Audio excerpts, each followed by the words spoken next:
I hate that place. I hate that place. So I was at Walmart, and they start with me right away, right? First thing that happens, whoosh, I almost get hit by a shopping cart that is doing like 100 miles an hour. Inside the shopping cart, two little boys, no shirt, no shoes, just shorts. Inside the cart, a guy pushing the cart, my size, my age, also no shirt, no shoes, just shorts, 100 miles an hour in this direction. It points me towards a woman, and I notice on the back of her neck, she has a tattoo. The tattoo reads, "Not crazy." We all know what this means, right? This woman is crazy. Little bit of crazy's fun. They'll go on a zip line in third world countries so that you don't have to. They'll never know what they might say in public. But what you don't want is to wake up in the middle of the night because you hear a noise and go, "Oh my God, was that the knife drawer?" That is too much crazy. So I start to go around the corner and I have to stop because I almost run into a woman who's like 120 years old, and she's in one of those scooters, you know, the electric scooters, and the scooter is barely moving, you know, because its battery is dying too.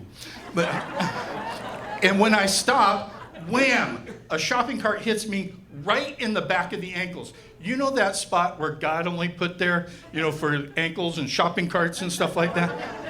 Almost brings me to the ground. I turn around and look. The shopping cart is being pushed by two little boys. No shirt, no shoes, just shorts. Inside the cart, a guy my size, my age, no shoes, no shirt, just shorts. It's not the same three people. And get it together, folks. Learn how to dress at Walmart, right? Plus, they hit me just in the right spot. It almost pulled my pajama bottoms all the way off.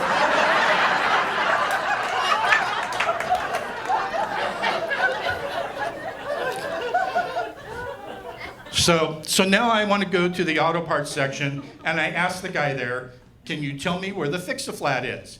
And he says, "Well, what kind of car y'all got?" And I said, "What?" And he says, "What kind of car y'all got?" Look, I was in the motorcycle industry for 20 years. If this guy knows something about tires that I don't know, I'm going to kill myself. I'm not trying to disparage this guy. I just feel the only reason why he's working at Walmart is because he doesn't have the hand-eye coordination to spin a sign in front of another business.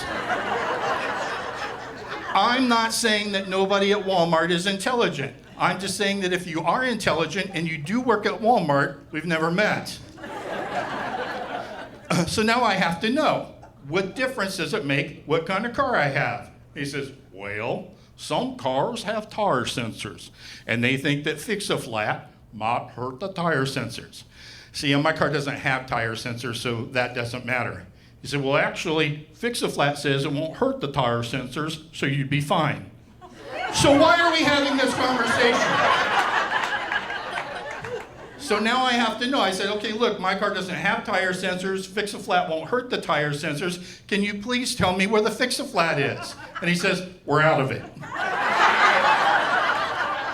So now I'm done with this guy, right? I just pick up a couple of things. I head to the register. The first thing that the lady, the cashier, picks up is a bottle of Dawn dishwashing soap. And she holds it up next to her face like in a commercial. And she says, "Oh, this stuff is so good. If you have a greasy pan, a couple of drops, next morning, it's clean." I said, "Yeah, it also works well on oily birds." You folks know what I'm talking about, right? Oily birds, Exxon Valdez, Gulf oil spill. This woman, nothing. And she just starts sending other stuff on down the conveyor belt. The next thing she grabs is, I bought a bunch of gravy mixes, you know, the powdered gravy mix, and I kept a little half cardboard thing that they keep them in on the shelf so I could put them in my pantry like that. First thing that she does, dump them out and start to throw the box away. I said, "Hey, I would like to keep the cardboard thing." And she looks up at me and she says, "You want to keep the cardboard thing?" And I said, "Yes." She looks over at the box boy and she says, "He'd like to keep the cardboard thing." And he looks up at me and says, "Y'all want to keep the cardboard thing?" What is going on in this place? And where are you people from? This is Phoenix, Arizona. We don't talk like that here. Is there some kind of an Appalachian exchange program that I'm not familiar with?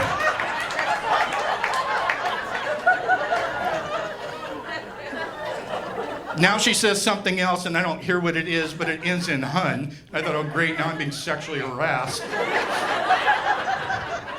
And what she was asking, is it going to be cash or credit? I looked down at the credit card reader, and it says the chip reader is working, which I can only think means this chip reader has problems, and I don't want to spend the rest of my life here. So I give her cash. The bill is $80.60. I give her 100 and a 1. Do we all know what I'm trying to do here? She did not. Neither did the other 5 people that had to come over to try to figure this complicated math problem out, including one of the managers who had to come from the break room.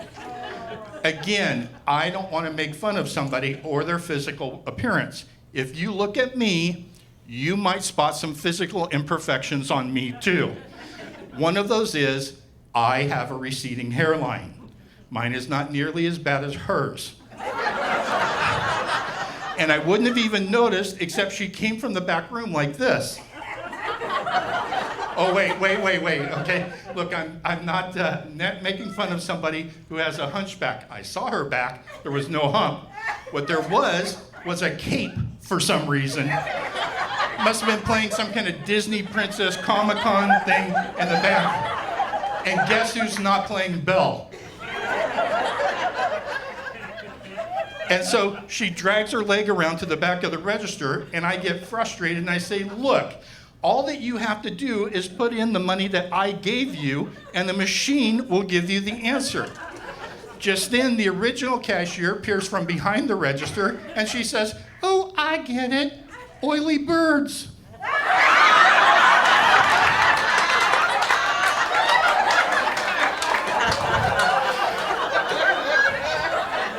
Now, the manager is opening up a roll of pennies for what? I don't know. This has nothing to do with our transaction. And some fall on the floor, and when she reaches over to pick them up, I notice that there's a can of Fix-A-Flat in Quasimodo's back pocket. And I ask her, can I buy that? And she looks up at me and says, what kind of car you all got? Folks, you've been really great. Please enjoy the rest of the